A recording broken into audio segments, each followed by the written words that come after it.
Hello guys, क्या हाल चाल। बढ़िया एकदम।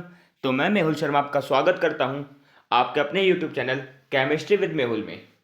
तो आज की वीडियो में हम शुरू करने वाले हैं कार्बन कंपाउंड की वन शॉट वीडियो, यानी कि कार्बन कंपाउंड को आज हम एक ही वीडियो के अंदर ख़त्म करने वाले हैं।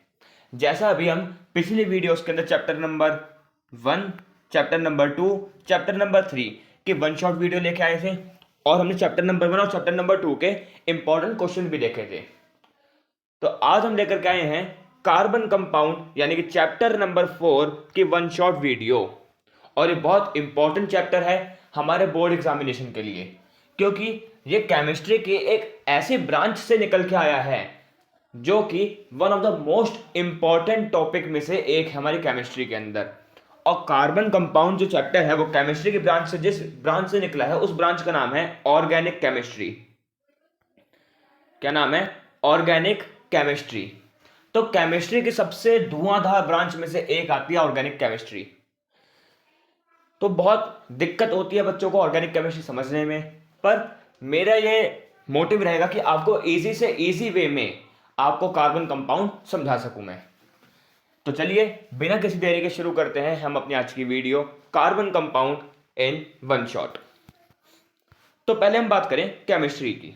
तो जो केमिस्ट्री है वो हमारा 3 पार्ट में डिवाइड हो जाती है। ठीक है, वैसे तो होती बहुत सारे पार्ट्स के अंदर हैं, पर अभी हम यहाँ पे बेसिकली 3 पार्ट के बारे में पढ़ने वाले हैं। जो केमिस्ट्री हमारी बेसिकली 3 पार्ट में डिवाइड हो जाती है: फिजिकल केमिस्ट्री, इनऑर्गेनिक केमिस्ट्री और ऑर्गेनिक केमिस्ट्री। अगर हम फिजिकल केमिस्ट्री की बात करें तो फिजिकल केमिस्ट्री आपकी एक ऐसी ब्रांच है जिसके अंदर हम बात करते हैं एटम्स के बारे में, जिसके अंदर हम बात करते हैं मॉलिक्यूल्स के बारे में। जैसे कि हमने क्लास 9th में पढ़ा था, क्लास 9th में आपका चैप्टर था एटम एंड इट्स मॉलिक्यूल या स्ट्रक्चर ऑफ एटम। वो केमिस्ट्री के अंदर था, जो टॉपिक था वो था केमिस्ट्री के अंदर, पर केमिस्ट्री कौन सी ब्रांच? फिजिकल केमिस्ट्री थी वो। ठीक है।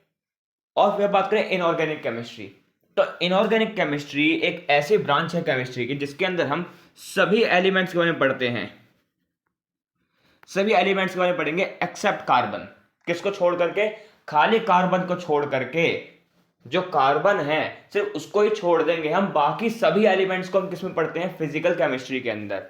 ठीक है। और जो आपकी ऑर्गेनिक केमिस्ट्री है उसके अंदर हम सिर्फ और सिर्फ खाली एक बंदे के बारे में पढ़ते हैं जिसका नाम है कार्बन। ठीक है, यानी कि जो मेन बंदा है ऑर्गेनिक केमिस्ट्री में वो है कार्बन। अब ऐसा क्यों है कि हम सिर्फ कार्बन के बारे में ही पढ़ रहे हैं, बाकी और किसी एलिमेंट के बारे में नहीं पढ़ रहे हैं? क्यों? तो इसका रीजन ये है कि जो हमारी पीरियोडिक टेबल है, जैसे कि आप यहाँ देख सकते हैं, ये जो हमारी पीरियोडिक टेबल है इसके अंदर ये आपको 6 नंबर पे एलिमेंट बैठा है ना, ये जिसको हम बोलते हैं प्यार से कार्बन।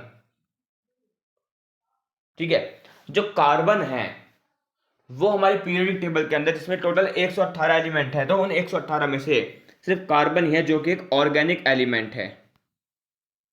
क्या है? एक ऑर्गेनिक एलिमेंट है। सिर्फ कार्बन ही एक ऐसा एलिमेंट है जो कि क्या है? ऑर्गेनिक। बाकी सब क्या है? बाकी सब के सब इनऑर्गेनिक एलिमेंट्स हैं। इसीलिए हम अपनी जो ऑर्गेनिक केमिस्ट्री है इसके अंदर हम सिर्फ कार्बन के बारे में पढ़ते हैं और किसी एलिमेंट के बारे में नहीं पढ़ते हैं। ठीक है, समझ आया? ओके जी। तो ये तो आपका कुछ ओवरव्यू था कि ऑर्गेनिक केमिस्ट्री क्या चीज है, कार्बन के बारे में क्यों पढ़ते हैं। अब बात करते हैं अपना मेन टॉपिक के बारे में। तो मेन टॉपिक हम यहाँ पे बात करने वाले हैं इंट्रोडक्शन ऑफ कार्बन। ठीक है, कार्बन कंपाउंड को शुरू करेंगे धीरे धीरे, स्टेप बाय स्टेप चलते रहेंगे। पहले हम बात करते हैं कार्बन के बारे में। जो ये महाशय है कार्बन, असल में कार्बन है क्या चीज? अगर देखा जाए हमारी पूरी केमिस्ट्री में सबसे इंपॉर्टेंट बंदा कौन सा है? सबसे इंपॉर्टेंट बंदा है कार्बन। अगर कार्बन नहीं होता तो शायद तक दुनिया बनी नहीं होती, क्योंकि दुनिया के अंदर जो भी चीज बनी है, जो भी चीज इस वक्त एग्जिस्ट है, वो सब किसके कारण बनी है? वो बनी है कार्बन के कारण। अब आप चाहे ह्यूमन बींग्स को उठा लीजिए, चाहे आप चीनी, जो हम चाय में चीनी डालते हैं वो चीनी ले लीजिए, या फिर आप रिमोट ले लीजिए, या फिर आप ग्लास ले लीजिए, वो सब किसके अंदर आ रहे हैं? ये सब आ रहे हैं आपके माफ करिए, कार्बन के अंदर। किसके अंदर आ रहा है? कार्बन के अंदर। ठीक है, तो मैं ये बोलना गलत नहीं होगा बिल्कुल भी कि जो भी हम चीज अपने आसपास देख रहे हैं उसमें ज्यादातर चीजों में कौन एग्जिस्ट है? कार्बन एग्जिस्ट है। ठीक है, तो हम ये बोले कि दुनिया किसके कारण बनी है? दुनिया कार्बन के कारण बनी है। अगर कार्बन हमारी जिंदगी में नहीं होता तो शायद तक दुनिया नहीं बनी होती। ठीक है, पर इसकी हम इंपॉर्टेंस नहीं समझ पाए थे। इसकी इंपॉर्टेंस हम समझे यहाँ पे 10th क्लास के अंदर आकर कि कार्बन असल में कितना इंपॉर्टेंट कंपाउंड है हमारी दुनिया में। ठीक है, तो कार्बन जो है सबसे इंपॉर्टेंट एलिमेंट है। इसकी थोड़ी बात करें कि इसका एटॉमिक नंबर क्या है, इसका एटॉमिक मास क्या है, इसकी वैलेंसी क्या है, तो इसके बारे में बात करते हैं। तो अगर हम बात करें एटॉमिक नंबर की, एटॉमिक नंबर किसका? कार्बन का। तो जो कार्बन का एटॉमिक नंबर है वो होता है 6। यानी कि कार्बन कौन से नंबर पे आता है? कार्बन पीरियोडिक टेबल में आता है 6ठे नंबर पे। ठीक है, इसका एटॉमिक मास क्या होगा? जो कार्बन का एटॉमिक मास है वो होता है 12। ठीक है, कार्बन का एटॉमिक मास क्या होता है? 12। हम यहाँ पे आइसोबार्स के बारे में बात नहीं कर रहे हैं, हम यहाँ पे आइसोबार्स के बारे में बिल्कुल बात नहीं कर रहे हैं। हम बात कर रहे हैं मेजर कार्बन के बारे में। ठीक है, वरना हम बात करें कार्बन के आइसोटोप्स की तो 3 आइसोटोप्स होते हैं, कार्बन 12, कार्बन 13, कार्बन 14। तो हम यहाँ पे अभी 13 और 14 के बारे में बात नहीं कर रहे हैं, हम बात कर रहे हैं कार्बन 12 के बारे में। ठीक है, तो कार्बन का एटॉमिक मास क्या होता है? 12। ठीक है, तो देखिए हमने बात करी कार्बन का एटॉमिक नंबर की। जो कार्बन का एटॉमिक नंबर है 6 होता है। जो एटॉमिक मास है वो होता है 12। ठीक है, अब बात करें कार्बन की वैलेंसी के बारे में। तो कार्बन की वैलेंसी को पढ़ने से पहले हमें पता होना चाहिए कि वैलेंसी क्या होती है। तो पहले वैलेंसी को समझते हैं हम। तो देखिए हम यहाँ पे बात करें वैलेंसी की, तो देखो पहले वैलेंसी होता क्या है। मेरे पास एक शेल ये रहा और दूसरा शेल ये रहा। ठीक है, अब इन दोनों शेल के अंदर मैं इलेक्ट्रॉन भरूं। मान लीजिए कार्बन के इलेक्ट्रॉन भर रहा हूं, तो कार्बन के पास टोटल कितने इलेक्ट्रॉन होते हैं? 6 इलेक्ट्रॉन्स होते हैं। ठीक है, कार्बन के पास टोटल इलेक्ट्रॉन कितने होते हैं? 6। ठीक है, कैसे पता कैसे चला हमें कि कार्बन के पास 6 ही इलेक्ट्रॉन होते हैं? तो हमने 9th क्लास में पढ़ा होगा, atomic number is equal to number of proton और number of proton is equal to number of electron. तो कार्बन का एटॉमिक नंबर क्या होता है? 6। तो उसमें प्रोटॉन कितने होंगे? 6।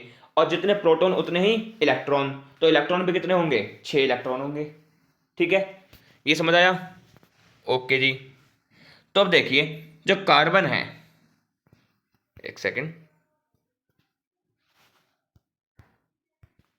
ठीक है, तो हम बात कर रहे हैं कार्बन के बारे में ही।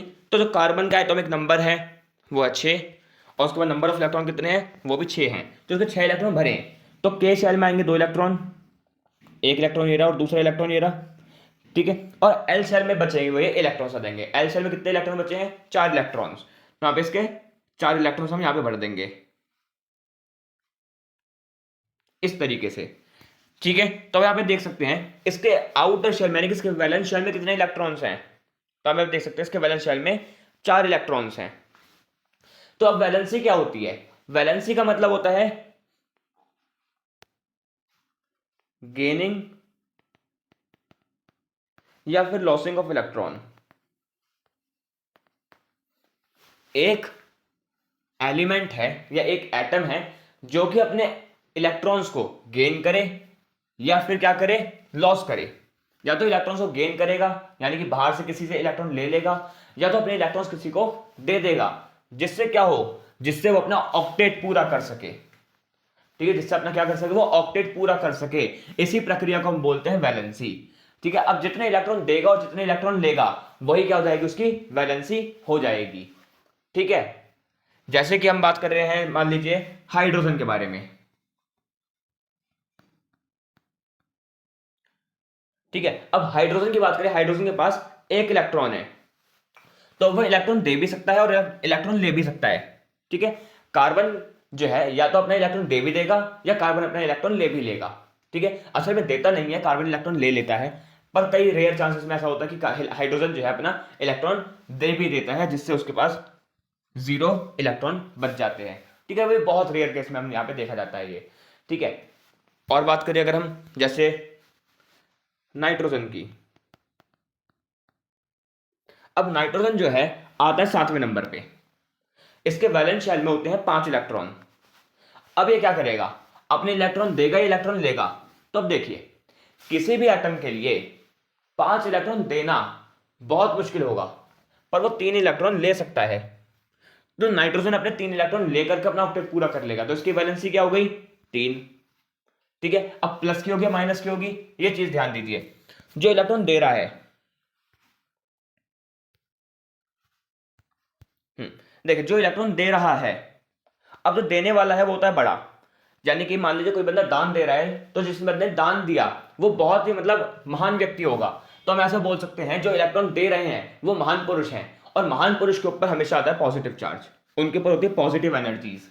ठीक है, तो उनके ऊपर आता है पॉजिटिव चार्ज। तो ऐसे एटम जो कि इलेक्ट्रॉन दे रहे हैं उनके ऊपर आती है वैलेंसी प्लस की। जैसे हम बात करते हैं मैग्नीशियम की, मैग्नीशियम आता है 12वें नंबर पे, इसके वैलेंस शेल में होते हैं 2 इलेक्ट्रॉन्स। तो अब वो 6 इलेक्ट्रॉन लेगा नहीं, वो 2 इलेक्ट्रॉन अपने दे देगा, और 2 इलेक्ट्रॉन दे रहा है तो कितने पॉजिटिव चार्ज, 2 पॉजिटिव चार्ज। ठीक है, ऐसे हमने बात की नाइट्रोजन की। नाइट्रोजन आता है 7वें नंबर पे, वैलेंस इलेक्ट्रॉन में कितने, 5 इलेक्ट्रॉन्स हैं इसके वैलेंस शेल में। ठीक है, तो ये 3 इलेक्ट्रॉन ले लेगा। अब ले रहा है तो कौन सा चार्ज आएगा, नेगेटिव चार्ज, तो 3 नेगेटिव चार्ज आ जाएगा इस पे। तो इस तरीके से बात होती है वैलेंसी की। तो बात करें हम कार्बन की वैलेंसी, तो जो कार्बन की वैलेंसी है, जो कार्बन की वैलेंसी है उसमें केस थोड़ा सा उल्टा आ जाता है। किस तरीके से उल्टा आता है, देखिए। अब जो कार्बन है, 2 इलेक्ट्रॉन्स के ये रहे और 4 इलेक्ट्रॉन ये रहे। अब कार्बन के केस में ये होता है, ना तो वो अपने 4 इलेक्ट्रॉन देगा, ना ही वो 4 इलेक्ट्रॉन लेगा। क्यों, क्योंकि किसी भी एटम के लिए 4 इलेक्ट्रॉन देना और 4 इलेक्ट्रॉन लेना काफी मुश्किल होता है। किसी भी एटम के लिए 4 इलेक्ट्रॉन लेना और 4 इलेक्ट्रॉन देना ये बहुत मुश्किल होता है। या तो वो 3 इलेक्ट्रॉन लेगा या 3 इलेक्ट्रॉन दे सकता है। ठीक है, या तो 3 इलेक्ट्रॉन दे सकता है, मैक्सिमम 3 इलेक्ट्रॉन दे सकता है, और मैक्सिमम 3 इलेक्ट्रॉन ले सकता है। ठीक है, तो फिर अब यहां पे क्या होगा, कार्बन के केस में तो मैक्सिमम से ज्यादा ही आ गया, 4 इलेक्ट्रॉन की बात आ गई यहां पे। अब ना तो 4 इलेक्ट्रॉन देगा ये किसी को, और ना ही 4 इलेक्ट्रॉन किसी से ले लेगा। अब क्या होगा, अब यहां पर एक चीज होगी जिसको हम बोलते हैं शेयरिंग। कार्बन शुरू करता है शेयरिंग, यानी कि कार्बन अपने ही जैसे बंदों को पकड़ेगा और कहेगा भैया एक काम करो, तुम जो है मुझसे दोस्ती कर लो। ठीक है, मैं अपनी एक स्कीम बनाई है जिसमें यह है कि भैया तुम मुझे अपने 1 इलेक्ट्रॉन दो तो मैं तुम्हारा ऑक्टेट पूरा कर दूंगा। ठीक है, तो कार्बन कहता है भैया एक काम करो, देखो एक स्कीम बनाते हैं, तुम मुझे अपने इलेक्ट्रॉन दे दो तो मैं तुम्हारा ऑक्टेट पूरा कर दूंगा, क्योंकि मुझे जरूरत है इलेक्ट्रॉन्स की, मुझे इलेक्ट्रॉन्स की जरूरत है, तो वो इलेक्ट्रॉन्स मैं लूंगा तुमसे। जैसे मान लीजिए हमने बात की हाइड्रोजन की, तो हाइड्रोजन के पास, बेचारा हाइड्रोजन के पास वैसे ही 1 इलेक्ट्रॉन है, तो अपने जैसे, तो हाइड्रोजन जो कार्बन है वो 4 हाइड्रोजन को पकड़ेगा, 4 हाइड्रोजन को पकड़ेगा और कहेगा भैया एक काम कर, सुन देख, सीधी सीधी बात करते हैं, कोई तोड़ मड़ोड़ वाली बात नहीं करेंगे हम। बात यह है सीधी सीधी कि भैया मुझे जरूरत है इलेक्ट्रॉन्स की। अब वो इलेक्ट्रॉन्स जो है मुझे या तो तू दे सकता है या कोई और भी, मुझे तो कोई भी दे सकता है इलेक्ट्रॉन, पर मैंने चुना तुझे है। क्यों, क्योंकि तू मेरे बहुत प्रिय है। ठीक है, तो एक काम कर, मैं स्कीम बनाता हूं कि तू मुझे अपना इलेक्ट्रॉन दे और मैं तेरा ऑक्टेट पूरा कर दूंगा। बस मंजूरी ये है, तो अपने जैसे 4 और हाइड्रोजन लेके आ जा।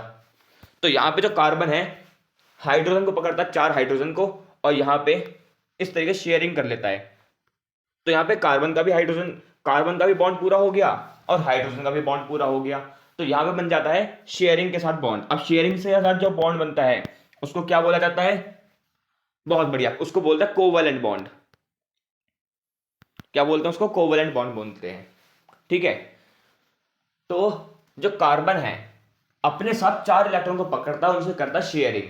अब यहां पे ना तो इलेक्ट्रॉन दे रहा है ना इलेक्ट्रॉन ले रहा है, इसीलिए जब भी शेयरिंग होती है तो जिनकी वैलेंसी है वो आती है पॉजिटिव, -4। जो कार्बन की वैलेंसी है वो आती है +-4।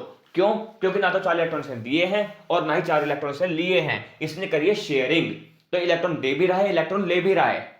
ठीक है, 4 इलेक्ट्रॉन में दे भी रहा है और 4 इलेक्ट्रॉन किसी और से ले भी रहा है।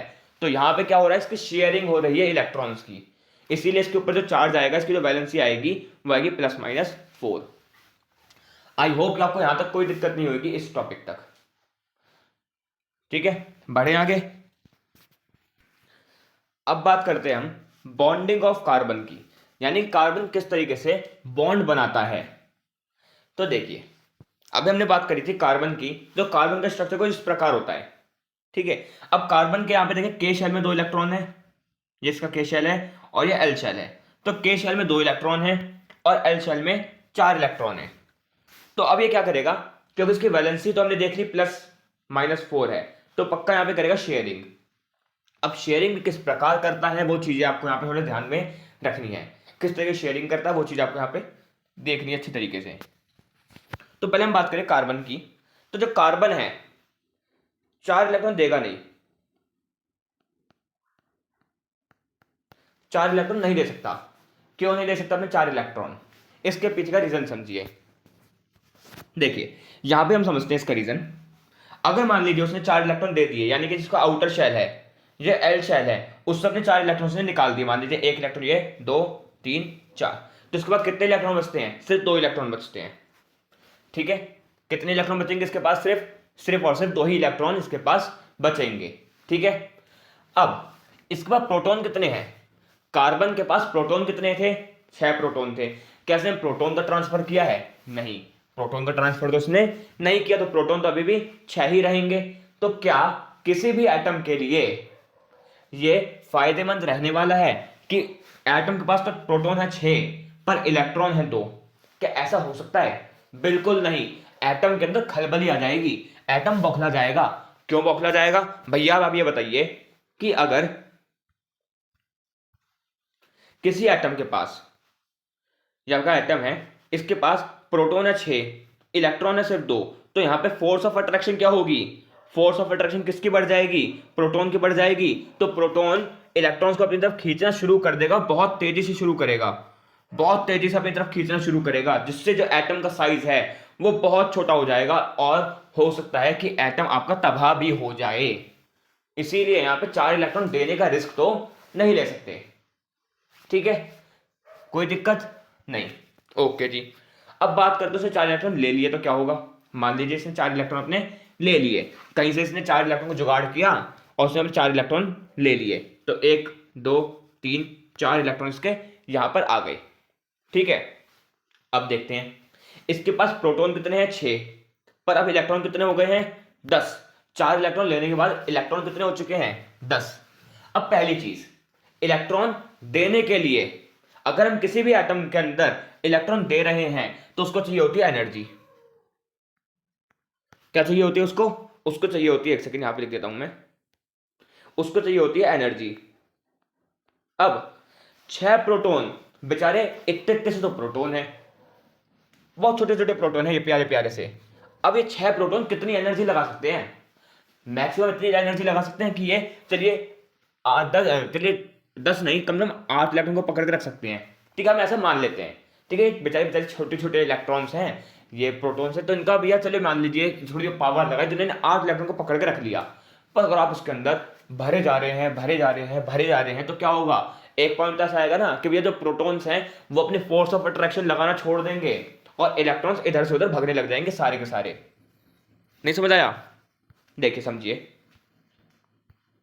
मैं क्या ये कह रहा हूं कि अब ये आपके पास प्रोटॉन था, आपके पास शेल है, इसके पास 1 2 3 4 5 6 7 8 इलेक्ट्रॉन यहाँ पे हैं और उसका प्रोटॉन है सिर्फ 6, तो अब क्या होगा, 8 9 10, ठीक है, 6 ऐसे तो नहीं भर सकते, चलिए ये लीजिए, इस तरीके से हमने भर दिया। अब देखो क्या होगा, अब यहाँ पे जो प्रोटॉन है वो बेचारे हैं 6, इलेक्ट्रॉन हो चुके हैं 10, तो अब यहाँ पे जो नंबर्स गेम है वो किसका बढ़ चुका है, नंबर्स गेम बढ़ चुका है इलेक्ट्रॉन्स का। अब इलेक्ट्रॉन्स जो है अपनी पावर दिखाएंगे और यहाँ पे दिक्कत क्या हो जाएगी कि फोर्स ऑफ अट्रैक्शन जो प्रोटॉन्स की है वो एक पॉइंट पे आके हो जाएगी खत्म और फोर्स ऑफ अट्रैक्शन लगाना बंद कर देगा कौन, प्रोटॉन। अगर प्रोटॉन ने फोर्स ऑफ अट्रैक्शन लगानी बंद कर दी तो क्या इलेक्ट्रॉन्स इसी ऑर्बिट के अंदर घूमेंगे, आंसर है नहीं, इस एक पर्टिकुलर ऑर्बिट के अंदर नहीं घूमेंगे, वो तहस नहस हो जाएंगे, इधर से उधर भटकने लग जाएंगे, ठीक है। और ये क्या होगा, ये बिल्कुल भी सही नहीं है किसी भी एटम के लिए, ठीक है, किसी भी एटम के लिए बिल्कुल भी सही नहीं है कि कोई भी इलेक्ट्रॉन अपने ऑर्बिट को छोड़ के इधर से उधर कहीं भी भटकने लगे, ठीक है। और दूसरी बात, इसके लिए चाहिए बहुत ज़्यादा एनर्जी, और इतनी एनर्जी ये बेचारे 6 प्रोटॉन अपने कंधे पे नहीं उठा सकते। तो ये था रीज़न कि इलेक्ट्रॉन क्यों अपने 4 इलेक्ट्रॉन नहीं देता और क्यों अपने 4 इलेक्ट्रॉन नहीं लेता। आई होप कि आपको समझ आया होगा रीज़न ये वाला। ठीक है, तब क्या करेगा बेचारा इलेक्ट्रॉन, माफ करिए, क्या करेगा बेचारा कार्बन? ना तो वो 4 इलेक्ट्रॉन लेगा ना 4 इलेक्ट्रॉन देगा, वो करता है शेयरिंग, जो कि अभी आपको बताया था मैंने। क्या करता है वो? शेयरिंग करता है, और शेयरिंग करके क्या बनाता है? एक बॉन्ड बनाता है, और उस बॉन्ड को क्या बोलते हैं? उस बॉन्ड को बोलते हैं हम कोवैलेंट बॉन्ड। क्या बोला जाता है? कोवैलेंट बॉन्ड बोला जाता है। ठीक है, कोई दिक्कत यहां तक समझ आया? बहुत बढ़िया। अगर आपको यहां तक कोई दिक्कत नहीं आई है तो आपको आगे भी कोई दिक्कत नहीं आने वाली है जब हम पढ़ेंगे यहाँ पे कोवैलेंट बॉन्ड्स के बारे में। तो ये तो आपको टॉपिक समझ आ गया कि कार्बन किस तरीके से बॉन्डिंग करता है। कार्बन क्यों 4 इलेक्ट्रॉन नहीं लेता, कार्बन क्यों 4 इलेक्ट्रॉन नहीं देता, कार्बन क्यों अपनी शेयरिंग करता है, ये आपको रीजन तो आपको समझ आ गया। ठीक है, अब बात करते हैं कि कार्बन शेयरिंग करता कैसे है। शेयरिंग तो हमने बात कर ली कि कार्बन ना तो इलेक्ट्रॉन देगा ना इलेक्ट्रॉन लेगा, वो क्या करेगा? वो करेगा शेयरिंग। अब शेयरिंग करेगा कैसे? मेन चीज तो यही आती है ना कि शेयरिंग कर रहा है तो कैसे कर रहा है, वही चीज हम यहां पे पढ़ने वाले हैं। तो अब हम बात करते हैं कोवैलेंट बॉन्ड्स के बारे में। अब कोवैलेंट बॉन्ड्स क्या होता है? कोवैलेंट बॉन्ड्स की बात करें तो ये है the they are the type of bond, they are the type of bond which form due to sharing of electron। ये ऐसे टाइप के बॉन्ड हैं जो कि कब बनते हैं? जब इलेक्ट्रॉन्स की करते हैं हम शेयरिंग। ठीक है, ये थोड़ा सा अच्छा लिखने की कोशिश करूंगा अगर मैं, एक सेकेंड, एक छोटा सा टाइम दीजिए मुझे, 1 मिनट का बस। They are the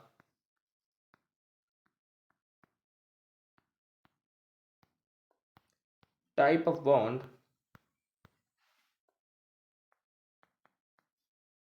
which form due to sharing of electron. हाँ, पहले के मुकाबले तो काफी सही लिखा है। तो कोवैलेंट बॉन्ड ऐसे टाइप के बॉन्ड हैं जो कि बनते हैं इलेक्ट्रॉन्स के शेयरिंग करने से। ठीक है, कोई दिक्कत नहीं, नोट करिए इस डेफिनेशन को, काफी इंपॉर्टेंट डेफिनेशन है कोवैलेंट बॉन्ड्स की। पूछा जाता है बोर्ड एग्जाम में कि कोवैलेंट बॉन्ड्स क्या होता है। कभी कभी 3 मार्क्स में पूछ लेता है कि कोवैलेंट बॉन्ड क्या होता है, टाइप्स ऑफ कोवैलेंट बॉन्ड क्या होता है, या 5 मार्क्स में पूछते हैं कि कोवैलेंट बॉन्ड क्या होता है, टाइप्स ऑफ कोवैलेंट बॉन्ड क्या होते हैं, और कार्बन कोवैलेंट बॉन्ड क्यों बनाता है, या कभी कभी डेफिनेशन में पूछ लेते हैं। ठीक है, तो इंपॉर्टेंट तो डेफिनेशन है कोवैलेंट बॉन्ड्स की, तो उस डेफिनेशन को नोट कर लीजिए। कर लिया? ठीक है, अब बात करते हैं हम टाइप्स ऑफ कोवैलेंट बॉन्ड्स की। अब जो कोवैलेंट बॉन्ड्स हैं वो कितने कितने टाइप के होते हैं। तो अब देखिए, कोवैलेंट बॉन्ड जो है होते हैं 3 टाइप के। उससे पहले हम यहाँ पे समझते हैं कार्बन के बारे में ही। अब मान लीजिए कार्बन है, 2 कार्बन एटम है। कार्बन अगर कार्बन से शेयरिंग कर रहा है तो कैसे कर रहा है? ये कार्बन एटम, ये दूसरा कार्बन एटम। ठीक है, अब कार्बन के पास कितने इलेक्ट्रॉन्स होते हैं? 4 इलेक्ट्रॉन्स। तो इस कार्बन ने अपने 4 इलेक्ट्रॉन 1 2 3 4 यहां पे रख दिए। एक सेकेंड, इसको मैं अलग अलग कलर से लिखता हूं। हाँ, अब देखिए, एक कार्बन एटम ये रहा, उसके 4 इलेक्ट्रॉन ये रहे। ठीक है, और जो दूसरा कार्बन एटम है उसके इलेक्ट्रॉन्स ये रहे। ठीक है, अब देखिए क्या होगा। इस वाले कार्बन एटम ने, इस वाले कार्बन, रेड वाले जो कार्बन एटम है उसने ये ग्रीन वाले कार्बन एटम के इलेक्ट्रॉन्स लिए, उससे शेयरिंग कर ली। इसका ऑक्टेट पूरा हो गया। 4 इलेक्ट्रॉन इसके और 4 इलेक्ट्रॉन इसके, टोटल कितने हो गए? 8 इलेक्ट्रॉन। ऐसे ही जो ग्रीन वाला कार्बन एटम है उसने रेड वाले कार्बन एटम के इलेक्ट्रॉन्स लिए और इसने अपना ऑक्टेट पूरा कर लिया। और क्या बन गया? यहाँ पे इसके भी ऑक्टेट पूरे हो गए। तो यहाँ पे देखें, दोनों के जो ऑक्टेट्स हैं, दोनों कार्बन एटम के जो ऑक्टेट्स हैं, दोनों में 8 इलेक्ट्रॉन पूरे आ चुके हैं। और यही तो है शेयरिंग, और यही तो है कोवैलेंट बॉन्ड। यही है शेयरिंग और यही है कोवैलेंट बॉन्ड। अब ये तो हो गई कार्बन और कार्बन के बीच में। असल में कार्बन और कार्बन के बीच में भी 3 टाइप के बॉन्ड बनते हैं, वो हम आगे पढ़ने वाले हैं अभी। ठीक है, अभी तो सिंपल सा एक लॉजिक बनाया मैंने किस तरीके से कार्बन अपने बॉन्ड बनाता है। ठीक है, अब कार्बन अगर बाकी एलिमेंट्स अगर अपना बॉन्ड बनाना है तो कैसे बनाएगा? तो देखिए, जो कोवेलेंट बॉन्ड्स हैं असल में 3 टाइप के होते हैं, सिंगल कोवेलेंट, डबल कोवेलेंट और ट्रिपल कोवेलेंट बॉन्ड्स। कौन कौन से? सिंगल, डबल और ट्रिपल। अब देखिए, single covalent bond, double covalent bond और ट्रिपल कोवेलेंट बॉन्ड कार्बन कैसे बनाएगा, तो इसको हम समझते हैं यहां पर। अब देखिए, हम बात करें सिंगल कोवेलेंट बॉन्ड की, तो सिंगल कोवेलेंट बॉन्ड कौन दिखाता है? सिंगल कोवेलेंट बॉन्ड दिखाता है हाइड्रोजन। ठीक है, एग्जांपल ले रहे हैं हम हाइड्रोजन का, कि जो सिंगल कोवेलेंट बॉन्ड है वो हमें बेसिकली दिखाएगा कौन? हाइड्रोजन। ठीक है, तो अब देखिए, एक हाइड्रोजन एटम ये रहा, हाइड्रोजन के पास कितने इलेक्ट्रॉन्स होते हैं? एक इलेक्ट्रॉन, तो उसका एक इलेक्ट्रॉन ये रहा। दूसरा हाइड्रोजन एटम ये रहा, हाइड्रोजन के पास एक इलेक्ट्रॉन, तो उसका एक इलेक्ट्रॉन ये रहा। तो अब यहां पे क्या होगा, ये जो ग्रीन वाला हाइड्रोजन एटम है, इसने रेड वाले हाइड्रोजन एटम के इलेक्ट्रॉन लिए और इसने अपना ऑक्टेट पूरा कर लिया, क्योंकि के शेल में कितने इलेक्ट्रॉन आते हैं? 2 ही इलेक्ट्रॉन आते हैं, तो उसके के शेल में इलेक्ट्रॉन भर गए, बिल्कुल। उसके बाद जो रेड वाला हाइड्रोजन एटम है, उसने ग्रीन वाले हाइड्रोजन एटम के इलेक्ट्रॉन लिए और इसने अपना ऑक्टेट पूरा कर लिया। और यहाँ पे क्या हुआ, ये देखिए, एक बॉन्ड ये रहा, एक बॉन्ड ये, एक इलेक्ट्रॉन ये रहा, एक इलेक्ट्रॉन ये रहा, जहां पे एक लाइन खिंच जाएगी उसको बोलते हैं बॉन्ड। ये जो लाइन है ये एक इमेजिनरी लाइन है, और इस इमेजिनरी लाइन को हम बोलते हैं क्या चीज? बॉन्ड। ठीक है, तो हाइड्रोजन और हाइड्रोजन के बीच में जो कोवेलेंट बॉन्ड बनता है वो कुछ इस प्रकार बनता है, कुछ इस प्रकार। तो यानी कि हम बात करें कार्बन और हाइड्रोजन के बीच में किस तरीके से बॉन्ड बनेगा, वो बनेगा कुछ इस प्रकार। ठीक है, कोई दिक्कत नहीं। तो यहां पे देखिए किस तरीके से बनेगा, कार्बन को चाहिए कार्बन को चाहिए 4 इलेक्ट्रॉन, तो 1 2 3 4, हाइड्रोजन हाइड्रोजन हाइड्रोजन हाइड्रोजन, ये हो गया आपका क्या चीज? बॉन्ड तैयार। ठीक है, कोई दिक्कत नहीं, बहुत बढ़िया। सिंगल कोवेलेंट बॉन्ड समझ आया, ऐसा बॉन्ड जिसके अंदर सिर्फ एक ही इलेक्ट्रॉन का क्या हो रहा है? शेयरिंग हो रही है। उसके बाद बात करें हम डबल कोवेलेंट बॉन्ड की, तो डबल कोवेलेंट बॉन्ड कौन दिखाता है? एग्जांपल हम लेके चलते हैं ऑक्सीजन का। अब जो ऑक्सीजन है, ऑक्सीजन आता है 8वें नंबर पे, इसके वैलेंस शेल में होते हैं 6 इलेक्ट्रॉन। तो एक ऑक्सीजन आपका ये रहा, इसके पास 6 इलेक्ट्रॉन्स, 1 2 3 4 5 6। ठीक है, और दूसरा ऑक्सीजन आपका ये रहा, इसके पास 6 इलेक्ट्रॉन्स, 1 2 3 4 5 6। ठीक है, तो अब देखिए, जो ग्रीन वाला ऑक्सीजन है, उसने रेड वाले ऑक्सीजन के ये 2 इलेक्ट्रॉन लिए और इसने अपना ऑक्टेट पूरा कर लिया। देखिए, 6 इलेक्ट्रॉन्स उसके पास पहले से थे और 2 इलेक्ट्रॉन इसने इसके ले लिए, कितने इलेक्ट्रॉन्स हो गए टोटल? 8 इलेक्ट्रॉन। ठीक है, और ऐसे ही जो रेड वाला ऑक्सीजन है, उसने ग्रीन वाले ऑक्सीजन के इलेक्ट्रॉन्स लिए, उसने ग्रीन वाले ऑक्सीजन के इलेक्ट्रॉन्स लिए और इसने भी अपना ऑक्टेट पूरा कर लिया। तो अब आप देखिए, एक इलेक्ट्रॉन ये रहा, एक इलेक्ट्रॉन ये रहा, ऐसे ही एक इलेक्ट्रॉन ये रहा और एक इलेक्ट्रॉन ये रहा, और 2 इलेक्ट्रॉन के बीच में जब भी बॉन्ड बनता है, जब भी एक बॉन्ड बनता है, तो एक बॉन्ड बनाने के लिए 2 इलेक्ट्रॉन्स की जरूरत हमें हमेशा पड़ती है। एक बॉन्ड बनाने में हमें हमेशा 2 इलेक्ट्रॉन की जरूरत पड़ती है। तो यहां पे टोटल कितने इलेक्ट्रॉन्स आ रहे हैं? Total 4 electron. यानी कि अगर एक बॉन्ड में 2 इलेक्ट्रॉन हैं, तो 2 बॉन्ड में कितने इलेक्ट्रॉन होंगे? 4 इलेक्ट्रॉन्स। ये तो बात ऑब्वियस है। तो अब कितने बॉन्ड बनेंगे? यहां पे बन जाएंगे 2 बॉन्ड, और ये है डबल कोवेलेंट बॉन्ड। यानी कि ऑक्सीजन और ऑक्सीजन के बीच में किस तरीके से बॉन्ड बनेगा? वो बनेगा कुछ इस प्रकार, कुछ इस प्रकार से ऑक्सीजन और ऑक्सीजन के बीच में बॉन्ड बनता है।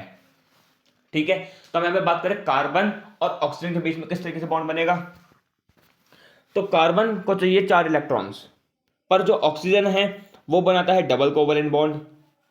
तो यहां पे क्या करेगा, जो कार्बन है अपने 2 इलेक्ट्रॉन यहां पे रखेगा और 2 इलेक्ट्रॉन यहां पे रखेगा। ऐसे यहां पे एक आएगा ऑक्सीजन, 1 2 3 4 5 6, ये डबल बॉन्ड ये बन गया। ऐसे ही 1 2 3 4 5 6, डबल बॉन्ड ये बन गया।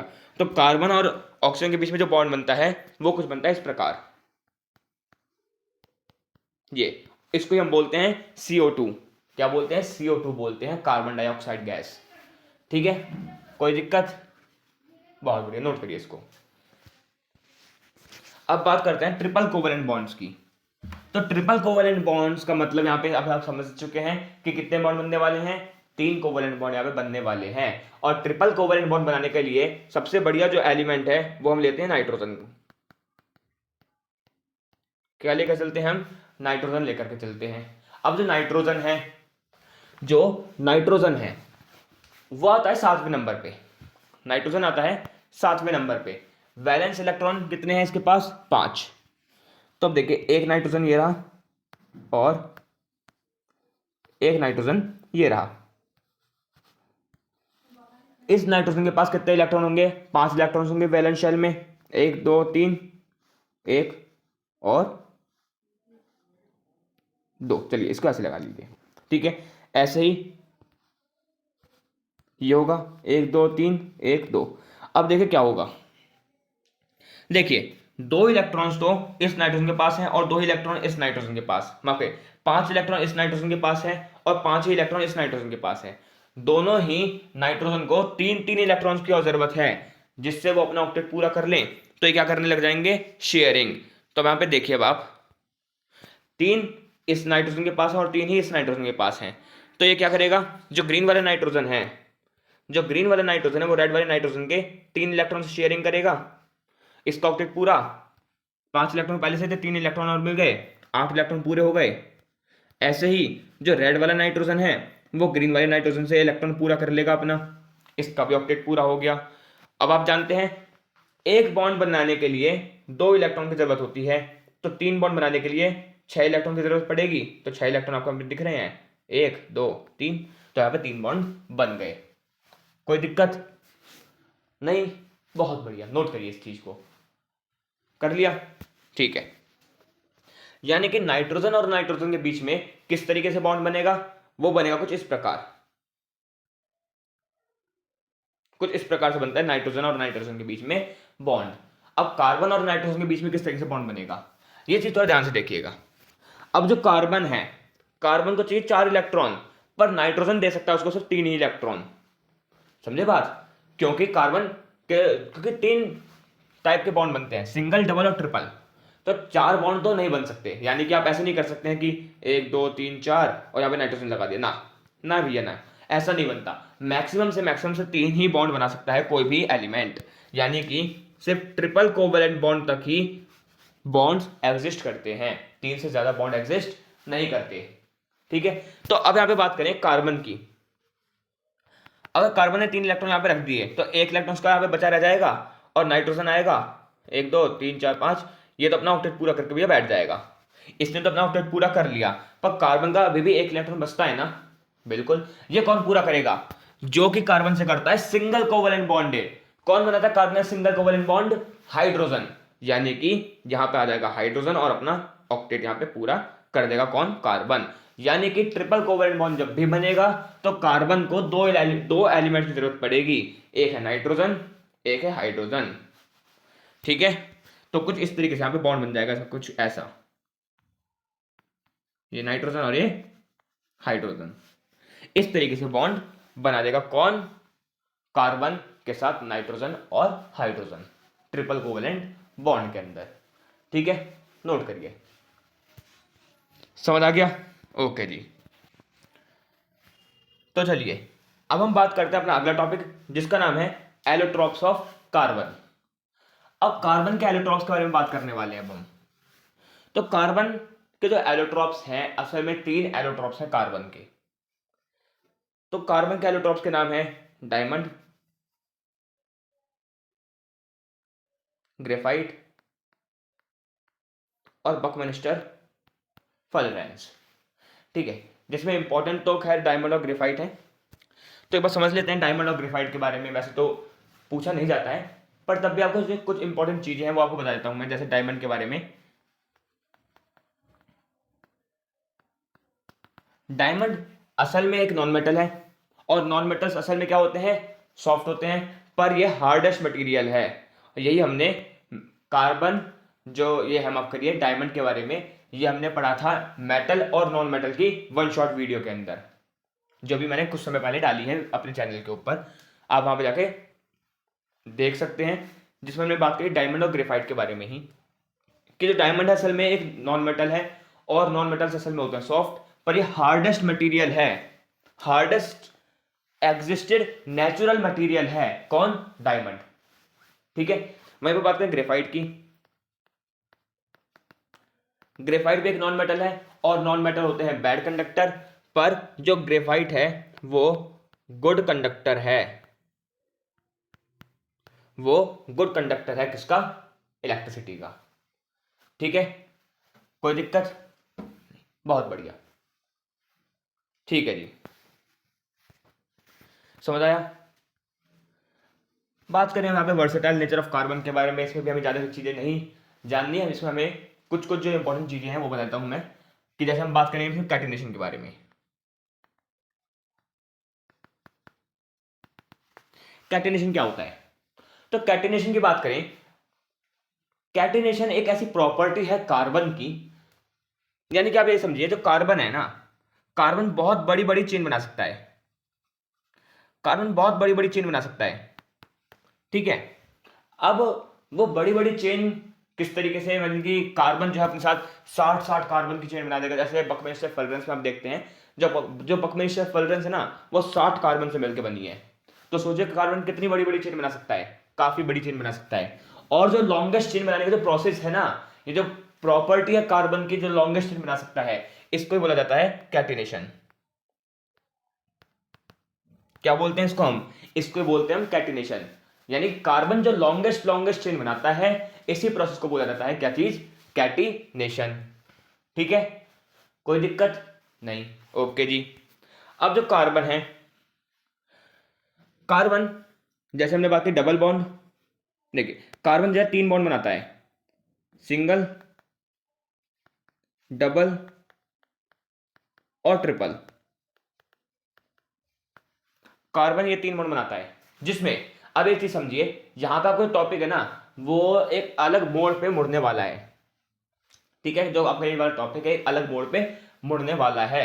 अब देखिए क्या होने वाला है इसके अंदर।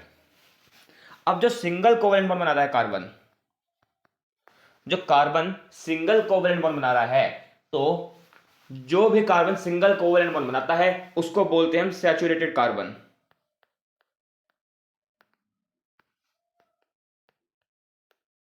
क्या बोलते हैं? सैचुरेटेड कार्बन बोलते हैं।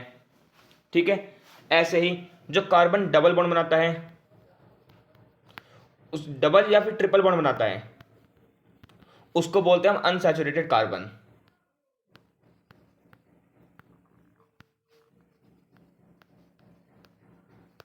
क्या बोलते हैं? अनसैचुरेटेड कार्बन बोलते हैं। कोई दिक्कत नहीं जी? ठीक है, दोबारा समझिए, जो कार्बन है जब वो सिंगल बॉन्ड बनाएगा तो ऐसे टाइप के कार्बन को बोलते हैं हम सैचुरेटेड कार्बन।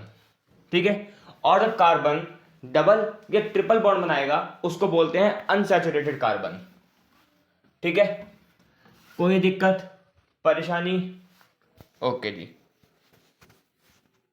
तो अब यही बात करी हमने कार्बन कंपाउंड्स के बारे में। जो कार्बन कंपाउंड्स है 2 टाइप के होते हैं, सैचुरेटेड और अनसैचुरेटेड। सैचुरेटेड क्या होंगे? सैचुरेटेड कार्बन कंपाउंड वो होंगे जो कि बनाएंगे सिंगल बॉन्ड। कार्बन कंपाउंड्स, ऐसे कार्बन कंपाउंड्स जो कि सिर्फ और सिर्फ सिंगल बॉन्ड बनाएंगे, उसको बोलते हैं हम सैचुरेटेड कार्बन कंपाउंड। ठीक है, जैसे हम बात करें कुछ इस प्रकार से, एक सेकेंड, हाँ, जैसे हम बात करें इस प्रकार से, ये क्या है? एक सैचुरेटेड कार्बन कंपाउंड है जिसको हम बोलते हैं CH4। CH4 बोले तो मीथेन बोलते हैं। अब ये मीथेन क्या है इसको हम बात करेंगे आगे।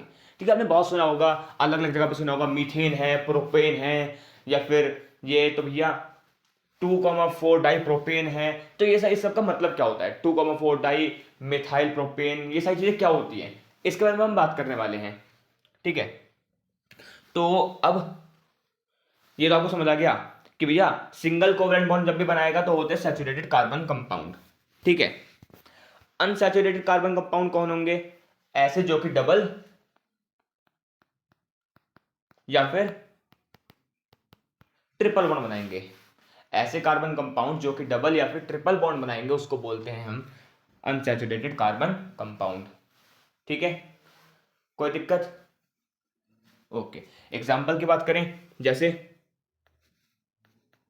यही ले लीजिए आप, कार्बन डाइऑक्साइड का भी एग्जाम्पल ले सकते हैं। ठीक है, ये क्या है, एक डबल कोवेलेंट बॉन्ड है। ठीक है, या फिर हम बात करें कार्बन ट्रिपल बॉन्ड नाइट्रोजन। ठीक है, इसको बोलते हैं नाइट्राइल ग्रुप। ठीक है, तो ये क्या हो गया, ये है आपके अनसैचुरेटेड कार्बन कंपाउंड्स। ठीक है, अगर हम बात करते हैं चलिए हाइड्रोकार्बन्स के बारे में, हाइड्रोकार्बन्स यानी कि ऐसे कार्बन कंपाउंड जो कि अपना वैलेंसी सिर्फ हाइड्रोजन और कार्बन से मिलकर पूरी कर रहे हैं।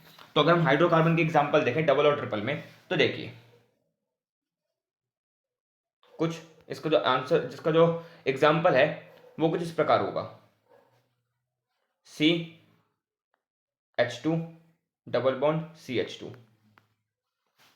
ठीक है, ट्रिपल बॉन्ड का एग्जांपल देखें तो CH triple bond CH।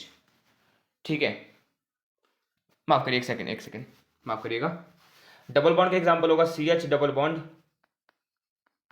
CH। ठीक है, और ट्रिपल बॉन्ड का एग्जांपल होगा C ट्रिपल बॉन्ड C। ठीक है, आगे तो यहाँ पे इसकी वैलेंसी किसी से, मान लीजिए यहाँ पे किसी कार्बन से पूरी हो जाएगी, इसकी वैलेंसी किसी कार्बन से पूरी हो जाएगी। ठीक है, तो ये तो आपके हो गए एग्जांपल किसके, डबल और ट्रिपल कोवेलेंट बॉन्ड्स के। ठीक है, कोई दिक्कत नहीं, बहुत बढ़िया, समझ आया आपको ये टॉपिक सैचुरेटेड और अनसैचुरेटेड कार्बन कंपाउंड का, बहुत बढ़िया। अब देखिए ये जो टेबल है ना, ये वाली जो टेबल है ये बहुत इंपॉर्टेंट है, इसको आप इसका स्क्रीनशॉट ले लीजिए एक बार।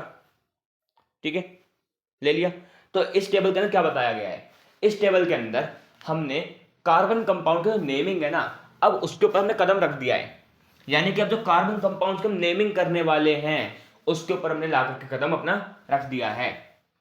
ठीक है, अब देखिए अगर किसी कार्बन कंपाउंड के अंदर सिर्फ एक ही कार्बन है, सिर्फ एक कार्बन है, तो उसको बोलते हैं मैथ। ये एन क्या है, इसको आप छोड़ दीजिए अभी, ये एन क्या है इसको भी आप छोड़ दीजिए। ठीक है, अगर सिर्फ एक कार्बन है तो उसको बोलते हैं मैथ, दो कार्बन है तो बोलते हैं, देखिए एक कार्बन तो मैथ, दो कार्बन तो एथ, तीन कार्बन तो प्रॉप, चार के लिए ब्यूट, पांच के लिए पेंट, छः के लिए हेक्स, सात के लिए हेप्ट, आठ के लिए ऑक्ट, नौ के लिए नॉन और 10 के लिए डेक। ठीक है,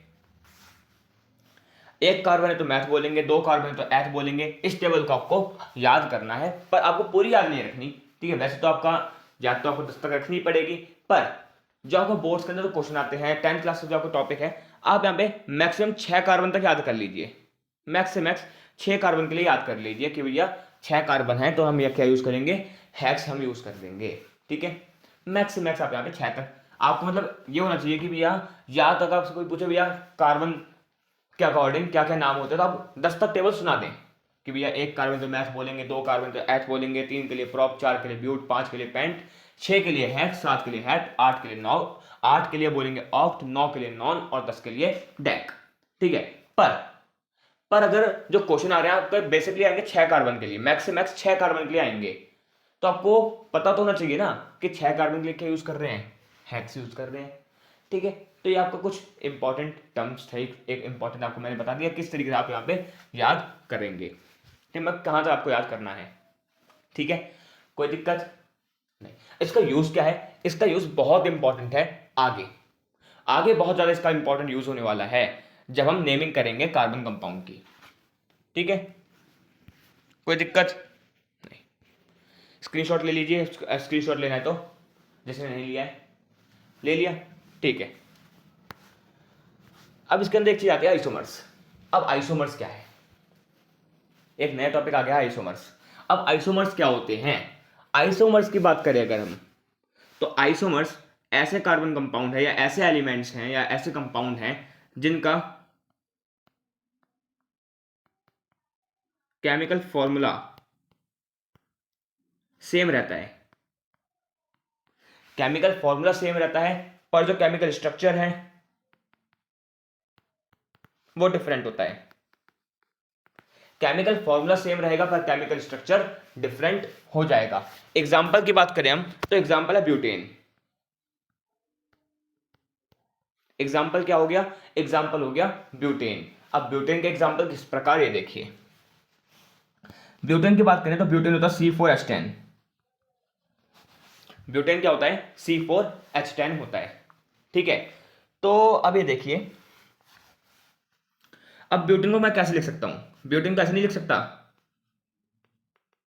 CH3 CH2 CH2 CH3। तो हमें टोटल कितने कार्बन है? 4। ठीक है, और हाइड्रोजन कितने हैं? 10। तो क्या हो गया, एक सेकेंड, क्या हो गया? ये C4H10 हो गया। ठीक है, अब मैं ब्यूटेन को इस प्रकार भी तो लिख सकता हूं,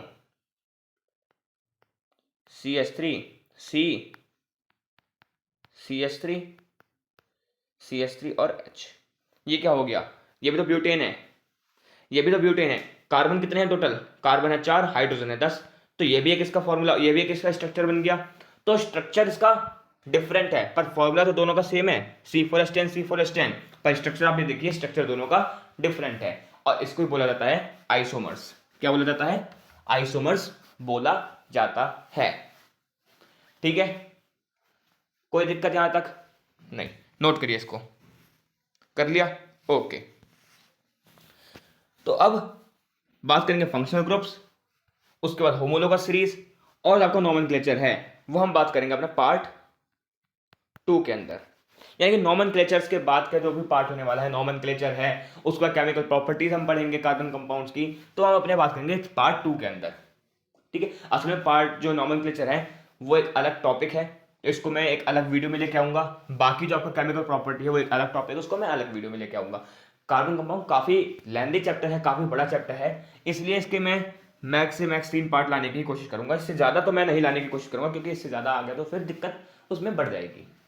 ठीक, तो मैं मैक्स से मैक्स सोचूंगा कि 3 पार्ट्स के अंदर अपना जो कार्बन कंपाउंड है उसको मैं खत्म करूं। ठीक है, होने को तो होता है दूसरे पार्ट में खत्म हो जाता, पर नॉमेनक्लेचर आपको थोड़ा सा एक अलग टॉपिक है जिसको मैं थोड़ा एक्स्ट्रा टाइम देना चाहूंगा। ठीक है, बाकी जो इसके अंदर हम चीजें पढ़ रहे हैं ना, अभी ये होमोलोगस सीरीज अभी हम पढ़ेंगे, या फंक्शनल ग्रुप पढ़ रहे हैं, आइसोमर्स पढ़ रहे हैं, उससे पहले हमने सैचुरेटेड अनसैचुरेटेड पढ़ा था। ये सारी चीजें अभी हम दोबारा से एक बार अपने जो अगली वीडियो आएगी नॉमेनक्लेचर की, उसके अंदर दोबारा से एक बार हम इसको रिवाइज करेंगे। ठीक है, तो फंक्शनल ग्रुप की बात करें तो फंक्शनल ग्रुप क्या होते हैं? ये होते हैं फंक्शनल ग्रुप्स की बात करें अगर हम, तो फंक्शनल ग्रुप्स कार्बन के साथ या फिर किसी भी कंपाउंड के साथ लगते हैं, जो कि इसका स्ट्रक्चर क्या कर देते हैं, इसका फॉर्मूला क्या कर देते हैं, चेंज। ऐसे ग्रुप या ऐसे, हाँ, ऐसा ग्रुप जो कि किसी कंपाउंड पे लगेगा और उसका नेम क्या कर देगा, उसके नेम कर देगा चेंज, उसका नाम क्या कर देगा, चेंज कर देगा। जैसे जैसे एग्जांपल की बात करें, फंक्शनल ग्रुप हमारे 10th क्लास के अंदर कुछ ये हैं। ठीक है, इसको मैं यहाँ पे रखता हूँ। हाँ, देखिए, हमें कुछ जो फंक्शनल ग्रुप है, इंपॉर्टेंट फंक्शनल ग्रुप्स, वो कुछ ये हैं। जैसे हैलोजन्स, जिसमें आते हैं क्लोरीन ब्रोमीन, असल में यहाँ पे क्लोरीन और ब्रोमीन ही है, होल तो आपके हैलोजन्स टोटल 4 हैं। कौन कौन से? क्लोरीन, ब्रोमीन, आयोडीन और फ्लोरीन। आयोडीन और फ्लोरीन को क्यों नहीं लिया है, ये आपका 12th क्लास का टॉपिक है, इसलिए अभी आप इसके बारे में बात नहीं करेंगे। ठीक है, असल में आपके होते 4 हैं, पर हम आप बात करेंगे 2 के बारे में, क्लोरीन और ब्रोमीन के बारे में। ठीक है, तो फंक्शनल ग्रुप जो है वो नाम चेंज कर देते हैं किस प्रकार? अगर कभी भी किसी कार्बन कंपाउंड में आप एक क्लोरीन और ब्रोमीन देखेंगे तो आप वहां पे इस्तेमाल करेंगे क्लोरो और ब्रोमो। कैसे इस्तेमाल करेंगे, अभी आप खाली यहाँ पे समझिए, अभी आप खाली यहाँ पे देखिए कि नाम क्या यूज कर रहे हैं, इसका जो पूरा प्रोसीजर है, किस तरीके से नाम रखेंगे, क्या नामकरण की प्रक्रिया है, पंडित जी कब बुलाएंगे, क्या क्या विधि चाहिए, वो सारी चीजें हम अपनी अगली वीडियो में देखेंगे। ठीक है, तो अगर आप देखते हैं क्लोरीन और ब्रोमीन, तो आप यूज करेंगे क्लोरो और ब्रोमो। ठीक है, एल्कोहल से अगर कभी आप देखते हैं एल्कोहल का दिमाग सुन के ही दिमाग में आगे बत्ती खुल गई, नहीं, पर ये एल्कोहल, सारी एल्कोहल्स का मतलब वो ड्रिंक नहीं होता है। एल्कोहल का यहाँ पे काली एक अलग कंपाउंड है, एल्कोहल का मतलब होता है OH ग्रुप। एल्कोहल का मतलब होता है OH ग्रुप। हाँ, उस वाले एल्कोहल के बारे में बात करने वाले हैं जो कि आपके दिमाग में आई है, बिल्कुल हम उसके बारे में बात करेंगे अपने 3rd पार्ट के अंदर। जो कार्बन कंपाउंड का 3rd पार्ट आएगा उसके अंदर हम बात करेंगे उस वाली एल्कोहल के बारे में। ठीक है, हाँ, तब तो आप वो पक्का पूरा आप लेक्चर देखने वाले हैं, क्योंकि उसके अंदर आपको पूरी इंटरेस्ट आने वाला है उसके अंदर आपको। यहाँ तो भैया मेन चीज़ में बात आई है नहीं, ठीक है, ऐसा नहीं। एल्कोहल से होते हैं OH ग्रुप होता है, ठीक है। कभी भी अगर आपको अल्कोहल देखते हैं, कभी भी अगर आप अल्कोहल ग्रुप देखते हैं किसी कार्बन कंपाउंड में, तो आप यूज करेंगे all, OL all. Aldehydes, aldehydes आपका कुछ इस तरीके से दिखता है, इसको आप ऐसे बना सकते हैं CHO ग्रुप। कभी अगर आप CHO ग्रुप देखते हैं तो आप यूज करेंगे अल। हाँ, ऑल और अल दोनों अलग अलग हैं। एल्कोहल्स के लिए यूज करते हैं ऑल, एल्डिहाइड्स के लिए यूज करते हैं हम अल, ठीक है। कीटोन्स की बात करें, कभी भी आप कीटोन्स देखते हैं यानी कुछ ये वाला ग्रुप, तो इसमें आप यूज करेंगे ऑन, ONE1 नहीं है, ONE ऑन, ठीक है। और कार्बोक्सिलिक ग्रुप, कार्बोक्सिलिक एसिड, ओ भैया क्या गंतव्य का नाम है, कार्बोक्सिलिक एसिड, बहुत इंपॉर्टेंट एलिमेंट है ये भी, कार्बोक्सिलिक एसिड। कार्बोक्सिलिक एसिड देखते हैं यानी कि कुछ ये वाला ग्रुप C+O OH, ये ग्रुप देखते हैं तो आप यहाँ पे यूज करेंगे ऑइक एसिड। क्या यूज करेंगे? ऑइक एसिड यहाँ पे यूज करेंगे, ठीक है। किस तरीके से यूज होगा ये हम अपनी अगली वीडियो में बात करेंगे। अभी आप खाली यहाँ पे देखिए कि कभी क्लोरीन आता है तो क्लोरो और ब्रोमो, एल्कोहल आता है तो ऑल, एल्डिहाइड आता है तो अल, कीटोन आता है तो ऑन, और कार्बोक्सिलिक एसिड आता है तो ऑन, ऑइक एसिड यूज करेंगे। कहाँ पे यूज करेंगे, कैसे यूज करेंगे, वो भी आप अगली वीडियो में समझेंगे, ठीक है। कोई दिक्कत नहीं। लास्ट टॉपिक हमारा आज की वीडियो का जो कि है होमोलोगस सीरीज। अब होमोलोगस सीरीज क्या होती है? ये एक ऐसी सीरीज है जिसके अंदर जब भी हम कार्बन की चेन बढ़ाएंगे, जब भी हम कार्बन की चेन बढ़ाएंगे तो उसके अंदर हम CH2 ग्रुप ऐड कर देंगे। CH2 ग्रुप क्या करते रहेंगे? ऐड। पर इसके अंदर फंक्शनल ग्रुप में कोई भी चेंज नहीं आएगा, फंक्शनल ग्रुप में कोई भी चेंज नहीं आएगा। जैसे एग्जांपल की बात करते हैं, मैंने ले लिया CH3OH, OH क्या है? एक अल्कोहल ग्रुप है, OH क्या है? एक अल्कोहलिक ग्रुप है, ठीक है। हमने लिया CH3OH, अब यहाँ पे क्या करना है मुझे? ऐड CH2 ऐड करते जाना है। CH2 ऐड करेंगे तो यहाँ पे हो जाएगा C2H5, पर इसमें कोई भी चेंज नहीं आएगा, क्या जाएगा? OH। आगे CH2 ग्रुप ऐड कर देंगे, C3H7OH, आगे करेंगे तो C4H9OH, आगे ऐसे बढ़ता जाएगा। इसको ही बोलते हैं हम होमोलोगस सीरीज, एक ऐसी सीरीज जिसके अंदर हम CH2 ग्रुप ऐड करते रहते हैं हर कार्बन कंपाउंड में, पर उसमें फंक्शनल ग्रुप में कोई भी चेंज नहीं आएगा, ठीक है। तो ये थी आपकी होमोलोगस सीरीज, और ये था आपका पार्ट 1, कार्बन कंपाउंड का पार्ट 1 था आपका ये वाला, जिसके अंदर हमने मेजर ये समझ लीजिए कि जो भी इंट्रोडक्शनल पार्ट था ना आज का, हमने वो सारा खत्म कर दिया है। इंट्रोडक्शनल पार्ट हमने सारा खत्म कर दिया है। अब जो अगली वीडियो आएगी नोमेनक्लेचर की, वो मोस्ट इंपॉर्टेंट वीडियो है। ये वाली जो वीडियो है ये मोस्ट इंपॉर्टेंट वीडियो है। इसके बाद जो थर्ड पार्ट आएगा वो उससे भी ज्यादा इंपॉर्टेंट है, क्योंकि जो मैक्सिमम क्वेश्चन बनेंगे वो थर्ड पार्ट से बनेंगे, ठीक है, जिसमें हम बेसिकली बात करेंगे रिएक्शंस के बारे में। क्योंकि जो ऑर्गेनिक केमिस्ट्री है वो बेसिकली जानी जाती है अपनी केमिकल रिएक्शंस, केमिकल इक्वेशंस के बारे में, ठीक है। तो थर्ड पार्ट के अंदर हम बेसिकली जितनी भी केमिकल रिएक्शंस है, केमिकल इक्वेशंस हैं, सबके बारे में बात करने वाले थर्ड पार्ट के अंदर। सेकंड पार्ट में हम बात करेंगे नोमेनक्लेचर के बारे में, यानी कि जो भी हमने अभी पढ़ा है कि सैचुरेटेड कंपाउंड, अनसैचुरेटेड कंपाउंड, वैसे हमने फिर आगे बात करी है किसके बारे में? हमने बात करी है फंक्शनल ग्रुप के बारे में, आइसोमर्स के बारे में। ये जो आपकी टेबल थी, इस टेबल के बारे में बात करने वाले हैं हम, और ठीक है, और होमोलोगस सीरीज के बारे में बात करने वाले हैं। उसके बाद हम बात करेंगे अपने नोमेनक्लेचर के बारे में। और जब आपने एक बार नोमेनक्लेचर पढ़ लिया तो समझ जाइए कि आपने अपना चैप्टर 50% खत्म कर दिया है। नोमेनक्लेचर पढ़ने के बाद आपने अपना चैप्टर 50% तक तो खत्म कर दिया है, ये आप मान के चल सकते हैं। बाकी 50% आप थर्ड पार्ट में खत्म करेंगे अपना, ठीक है।